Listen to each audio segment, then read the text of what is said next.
Assalamualaikum dan salam sejahtera. Terlebih dahulu, saya ingin mengucapkan jutaan terima kasih kepada pensyarah kerana memberi peluang kepada saya untuk membentangkan tugasan kali ini.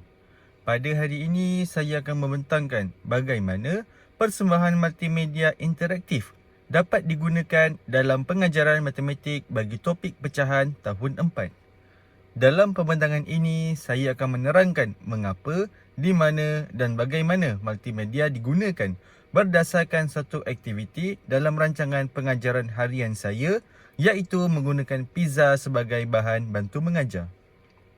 Di slide yang pertama ini merupakan tajuk yang saya akan terangkan, iaitu pecahan berdasarkan keseluruhan. Kita akan pergi kepada slide yang kedua, iaitu set induksi untuk menarik perhatian murid. Di sini saya akan melakonkan suara ketika saya berada di dalam kelas. Baik murid-murid, sebelum kita mula, cikgu nak tanya satu soalan. Siapa di sini yang suka makan pizza? Kita akan berikan peluang kepada murid-murid dalam 2 ataupun 3 saat untuk mereka menjawab soalan. Biasanya murid akan respon dengan aktif dan juga cepat sebab pizza adalah makanan yang mereka kenal. Di sini, saya menggunakan gambar pizza dan juga video sebagai elemen multimedia untuk menarik perhatian murid. Di sini, murid sangat seronok untuk merespon. Ini menunjukkan bahawa multimedia sangat berkesan dalam set induksi kerana ia dapat mengaktifkan pengetahuan sedia ada murid dan menjadikan pembelajaran lebih seronok. Di sini juga saya suruh murid untuk melihat. Sekarang cuba lihat gambar yang cikgu paparkan di hadapan. Ini adalah sebiji pizza penuh. Dalam matematik, kita panggil ini sebagai satu keseluruhan. Saya akan jelaskan kepada murid bahawa satu pizza, satu keseluruhan. Dan juga pada hari ini, kita akan belajar tajuk pecahan. Di sini, murid-murid mula memahami konsep asas sebelum masuk kepada pecahan. Penggunaan gambar sangat penting kepada murid kerana dia boleh melihat secara visual, bukan hanya bayangkan dalam fikiran. Okey, seterusnya saya akan suruh murid untuk bayangkan. Sekarang kita bayangkan, kalau kita ada 4 orang kawan dan kita nak bahagikan pizza ini sama rata, macam mana yang kita nak buat? Kita bagi mereka peluang untuk mereka jawab. Murid-murid ada juga yang akan jawab. Kita akan potong pizza ini kepada 4 bahagian cikgu yang sama besar. Di sinilah saya gunakan animasi pembahagian pizza. Apabila pizza dibahagikan secara animasi, murid dapat melihat proses sebenar dan bukan hasil. Berikut adalah video yang saya paparkan kepada murid macam mana pizza itu dapat dipotong sebanyak 4 bahagian. Tonton dan lihat.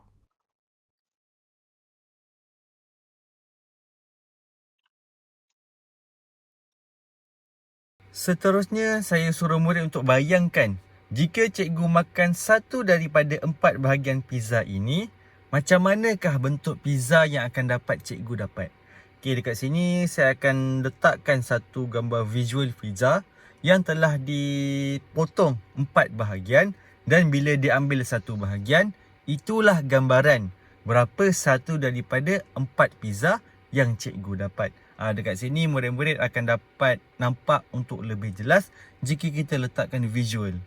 Okey, seterusnya kita akan pergi kepada slide yang ketiga. Okey, sebelum saya nak lanjutkan yang lain, slide yang ketiga ni merupakan hasil pembelajaran yang murid-murid akan dapat pada kelas hari ini.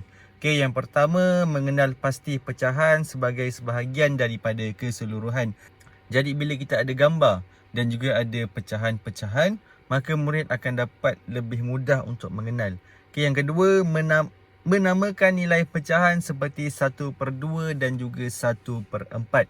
Okey, jadi ataupun pecahan-pecahan yang lain. Okey, jadi murid-murid boleh bezakan macam mana pecahan 1/2, 1/4 ataupun 3/4 dan juga yang lain. Yang ketiga, membezakan antara pembilang dan juga penyebut. Ini kita akan belajar. Yang ini saya akan tunjukkan pada slide yang selanjutnya. Okey, seterusnya kita akan pergi kepada slide yang keempat. Okey, iaitu pecahan sebahagian daripada keseluruhan. Okey, rumusan yang macam saya terangkan tadi. Kalau macam pizza tu dibahagikan kepada 2, maka pecahannya akan jadi 1/2. Ataupun kalau macam pizza tu dibahagikan kepada 4 dan kita ambil satu bahagian, maka dia akan jadi 1/4 bahagian. Okey, seterusnya kita akan pergi kepada slide yang kelima, iaitu pembilang. Okey, dekat sini, kalau macam bahagian yang diambil ataupun dimakan tu adalah dinamakan sebagai pembilang, manakala jumlah keseluruhan bahagian yang dipotong dinamakan sebagai penyebut. Okey, dekat sini, jadi bila kita terangkan kepada murid-murid, murid-murid boleh beza. Kalau macam nilai keseluruhan tu dinamakan sebagai penyebut, pembilang tu adalah bahagian ataupun yang diambil daripada keseluruhan. Kalau macam pizza tu, kalau macam cikgunya makan 1/4, maka 1 tu adalah pembilang, 4 tadi adalah penyebut. Seterusnya saya akan pergi kepada slide yang ke-6, iaitu uji minda. Apakah pecahan bagi pizza ini? Itulah soalan-soalan yang murid perlu jawab. Okey, kalau macam dekat sini, bila murid-murid dah kita terangkan daripada awal dan bila kita tunjukkan visual dia punya pecahan ataupun soalan pizza ini, murid-murid akan mudah untuk lebih jawab, iaitu jawapannya adalah 3/4. Sebab apa 3/4? Sebab 1/4 tu telah hilang daripada pizza tersebut, ataupun 1/4 itu telah diambil daripada gambar pizza. Seterusnya kita akan pergi kepada slide yang ketujuh, iaitu jawab soalan berikut, yang mana saya ada sediakan 3 soalan untuk murid-murid jawab supaya hasil pembelajaran ni murid faham apa yang saya ajar. Okey, gambar yang pertama saya suruh murid untuk tuliskan pecahan ini. Jadi bila murid-murid dah tahu dah separuh daripada pecahan tu telah diwarnakan, jadi pecahan tu adalah 1/2.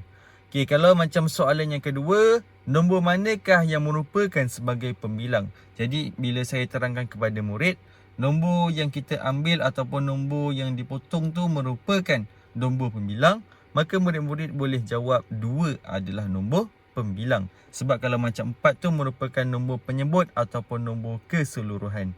Okey, gambar yang ketiga pula, saya suruh murid teka berapakah pecahan kek yang tinggal. Berdasarkan gambar itu, kek tu telah dipotong 4 bahagian dan 1/4 bahagian telah hilang.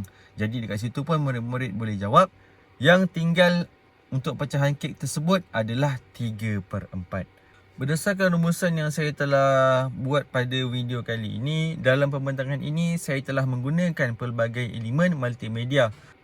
Dan melalui penggunaan multimedia juga, murid-murid lebih fokus, murid-murid lebih aktif, murid-murid lebih faham dan juga murid tidak cepat bosan. Ini menunjukkan PDP yang kita jalankan di dalam kelas akan menjadi lebih efektif. Okey, sebagai kesimpulan yang terakhir, penggunaan multimedia dalam pengajaran pecahan adalah sangat membantu dalam menjadikan pembelajaran lebih menarik, interaktif dan juga berkesan. Okay, jadi kita sebagai guru, kita perlu kreatif menggunakan teknologi supaya murid dapat belajar dengan lebih mudah dan menyeronokkan. Itulah hasil pembentangan saya pada video pada kali ini. Sekian, terima kasih.